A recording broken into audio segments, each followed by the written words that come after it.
Boosie, your boy don't know how to fight. Neither do that T.I little yellow mother. Long hair. I ain't really got no opinion on him because, my opinion can send me to prison. You slap Kanye West, that's where he was wrong at, homie. Yeah. Why slap him for what, nigga? When you had a 15-year-old hitman, nigga, that murdered black people. It didn't explode out of nowhere. This was pressure building with every live, every clip, every taunt. Charleston had a pattern and everybody knew it. Pick a name, push the line, turn every response into more views. It wasn't just trash talk, it was a system. Provoke, trend, repeat. When he set his sights on Boosie, Nobody talked to him. Why do Boosie get all the love? As if he the killer. Mm-hmm. And Boosie ain't no mother killer. You can slap Boosie and that bitch wouldn't do nothing. You can slap Lil Boosie, that don't do nothing. Lil Marlo was the killer. Lil Boosie ain't had a fight with nobody. That you punch him in the nose, that bleed to death because he a diabetic. You can't give him no black eye. He'll die. He a diabetic. the tone got mean fast. He didn't argue music. He jabbed at character. He mocked toughness. Boosie, your boy don't know how to fight. Neither do that T.I little yellow mother, long hair freak. That little don't know how to fight either. Get them, y'all babies is rapper baby. He even threw in cruel jabs about health, the kind of low blows designed to make timelines gasp. That's his lane. Find the sore spot and hammer it. He wanted laughs, outrage, duets, stitches, think pieces. The jail, it's gonna be for something. It's gonna be for something. I don't play no police game, man. Just know as you move around, man, life is real, bruh. This shit ain't no motherfucking joke. This shit ain't no motherfucking game. Just don't play with me and don't play with mine. Leave my motherfucking children out your motherfucking face, boy. Anything that kept his name locked to Boosie's. He didn't stop at one swipe either. He kept riffing, loading up nicknames, calling Boosie washed, questioning whether he'd ever been that guy. The message was simple. You're not who the crowd says you are. Your son, saw one dude said he said he's the one who got your son arrested. How do you feel about stuff like that? Who got my son arrested? Then he said Charleston White went on the record. I don't know, man. I don't fuck with Charleston White. That nigga, they'll brush. I ain't fucking with y'all. I'm keeping that nigga name out my mouth. That's a threat to my success. Yeah. Charleston White. Mm-hmm. He ain't hiding. Charleston White gonna get your ass locked up. Yeah. So, shit, I've been ducking that smoke with Charleston.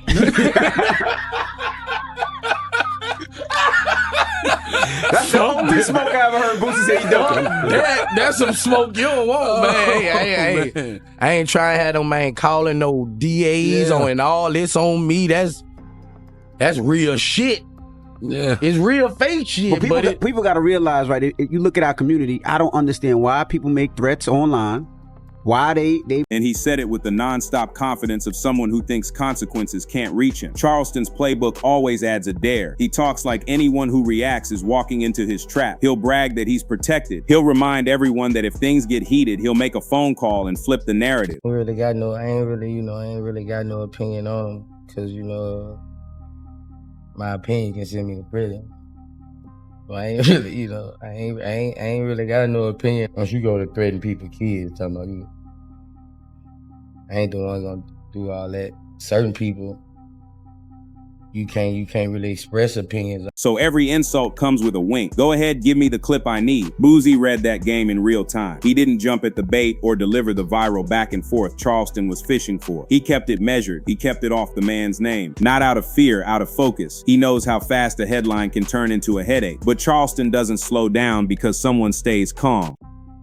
Boosie feels pretty good. He feels like the judge is... He don't feel good. You see how low his energy is. I mean, well, he says this judge seems pretty cool. Man, he just saying that to kiss ass because they watch it. I used to say the same shit, and the judge kept revoking my bond. That nigga bit the pillar in an interview. And have you ever seen a gangster in an interview, nigga?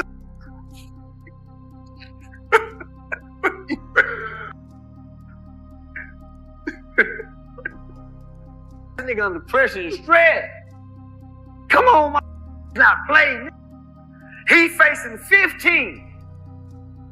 Homie, don't you know he got a turd in his ass?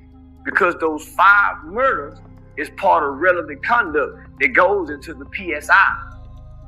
Even though he beat it, they still bring it up as an arrest. Boosie record don't put him on a cakewalk, y'all. he going where he got to really be in danger and in fear, no matter who he is.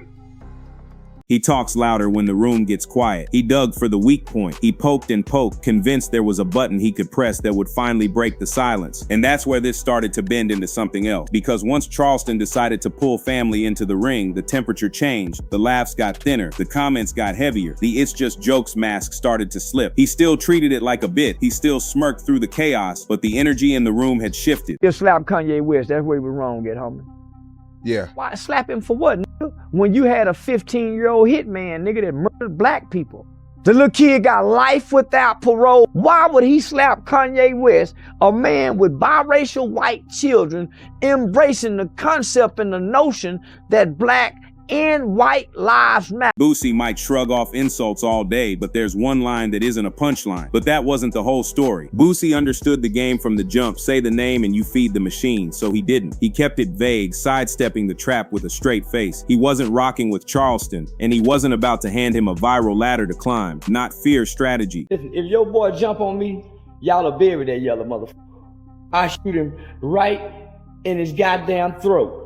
Look, I wish an 18, 19-year-old nigga would jump on me. Boy, I Trayvon Martin, that little motherfucker. I swear to God. He called it what it was, a threat to his success. Why help someone flip your reaction into their headline? He also knew the other part of the play, the call the laws card. Charleston bragged that if things ever got physical, he'd flip it on its head and make the whole thing a case. That's the bait, drag you into a mess, then dare you to respond while he waves paperwork in the air. Boosie, who's lived through enough real smoke to know how fast a moment can spiral, wasn't giving him that win. So why you was a bitch, boy?